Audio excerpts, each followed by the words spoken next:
સમગ્ર વિશ્વમાં ટાઇટેનિક જહાજની જળસમાધિની ઘટના અંગે બધા જાણે છે, પરંતુ તેની પહેલા પણ સૌરાષ્ટ્રના સાગરમાં 269 ફૂટ લાંબી 25 કેબિન ધરાવતી વીજળી નામક બોટે જળસમાધિ લીધી હતી. એ દિવસ હતો 8 નવેમ્બર 1888 નો અને આ દિવસે વીજળીએ જળસમાધિ લઈ લેતા 1300 લોકો જેટલા મોતને ભેટ્યા હતા. અને આપણે તેના પર લખાયેલા ગીત પણ સાંભળ્યું હશે. હજુ પણ તે જો લોકગીત આપણે સાંભળીએ તો આપણી આંખમાં કરુણ દ્રશ્યો આંસુ લાવી દે છે. હાજી કાસમ તારી વીજળી રે મદદરિયે વેરણ થઈ, શેઠ કાસમ તારી વીજળી રે સમદરિયે વેરણ થઈ. નમસ્કાર, BS9 TV ન્યૂઝમાં આપની સાથે હું ભગવતી વિશાવડિયા.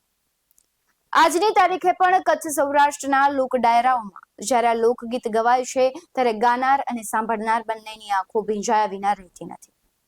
દ્વારકા, વેરાવળ, પોરબંદર અને માંગરોળ કાંઠાની ખારવણ કન્યાઓ ટાઢી બૂળ રાતે દેશી ઢોલ અને શરણાઈના તાલે જ્યારે તેમના અસલ કાઠિયાવાડી લહેકામાં આ લોકગીત પર રાસડા લે છે ત્યારે વીજળી વેરણ થયાનું 13 દાયકાનું જૂનું દર્દ ઉથલો મારીને બહાર આવી જાય છે.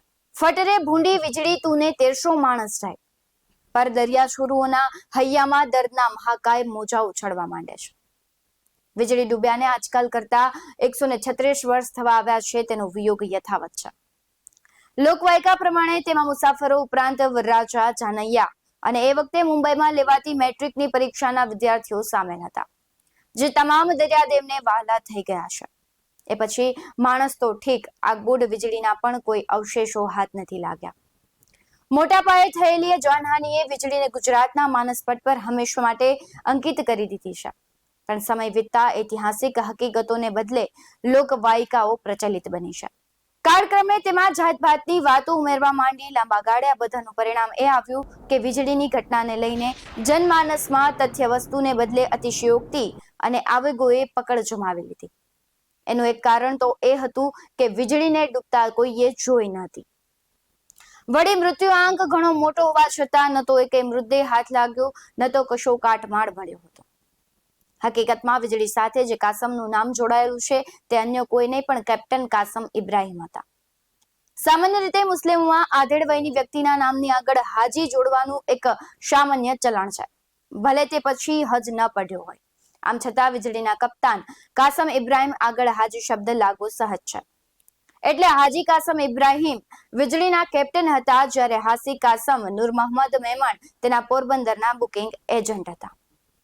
વિગતે વાત કરતો બીજી માન્યતા એવી પણ છે કે વીજળી કરાચીથી માંડવી અને ત્યાંથી દ્વારકા, પોરબંદર, માંગરોળ, ઘોઘા થઈને મુંબઈના ફેરા કરતી હતી.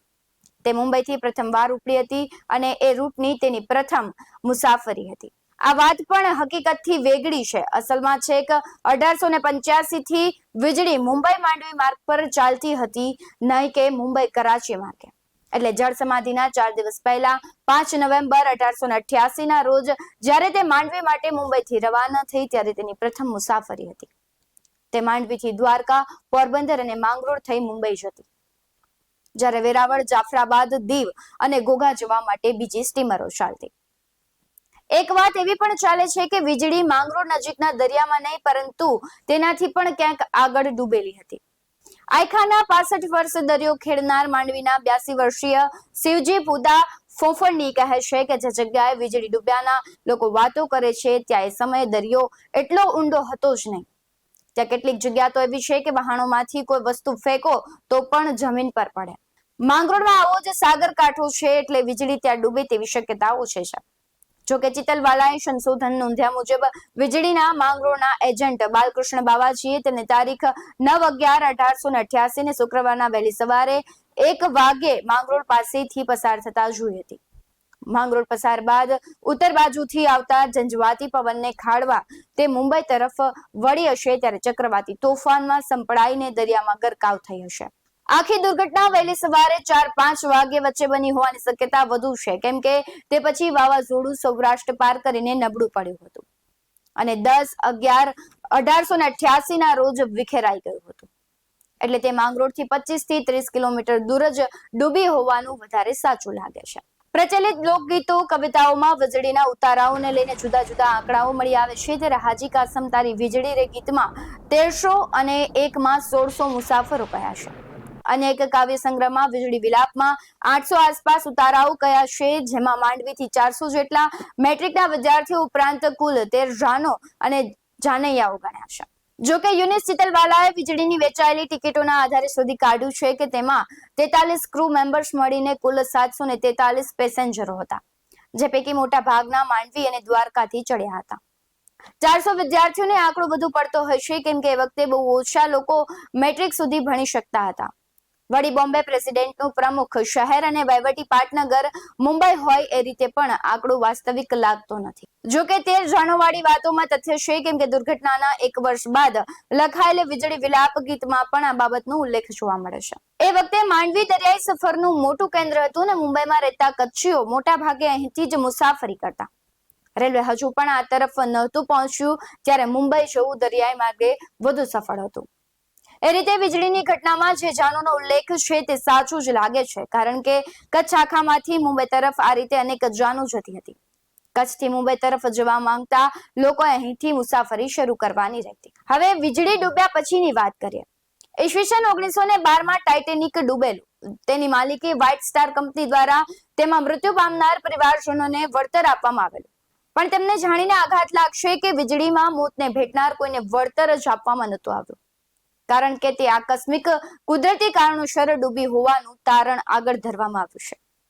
ટાઇટેનિક સાથે અડધા ઉપરાંત ઉતારુઓએ જળસમાધિ લીધેલી, જેનું મુખ્ય કારણ કંપની દ્વારા પેસેન્જરોને બચાવ માટેની અપૂરતી સગવડ અને તૈયારીઓને બતાવાઈ હતી. આ એક જ મુદ્દાએ વ્હાઇટ સ્ટાર કંપનીને કરોડો ડોલર વળતર ચૂકવવા મજબૂર કરી હતી અને વળતરની રકમ એટલી તગડી હતી કે બોજો ન ખમાતા આખરે કંપની ફડચામાં ગયેલી. વીજળીમાં આનાથી તદ્દન ઊંધું બન્યું. તેના ડૂબ્યા પછી 1 મહિના બાદ બોમ્બે પ્રેસિડેન્ટના governor lord Reay, chief president magistrate mister CP કુપરના અધ્યક્ષ સ્થાને એક મેરીન કોર્ટ ઓફ ઇન્ક્વાયરી બેસાડેલી.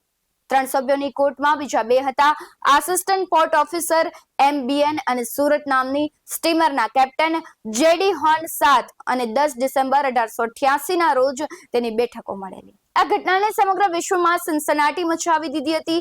આજે પણ લોકમુખે ગીતો સાંભળો તો આંખ ભીની થયા વગર રહે. આવા જ વધુ અહેવાલો સાથે ફરી મળતા રહીશું. તમે અમારી YouTube ચેનલને સબસ્ક્રાઇબ કરવાનું, ફેસબુક અને ઇન્સ્ટાગ્રામ પર ફોલો કરવાનું ભૂલશો નહીં. બાકી નવી અપડેટ્સ મેળવવા માટે જોતા રહો BS9 TV ન્યૂઝ. નમસ્કાર.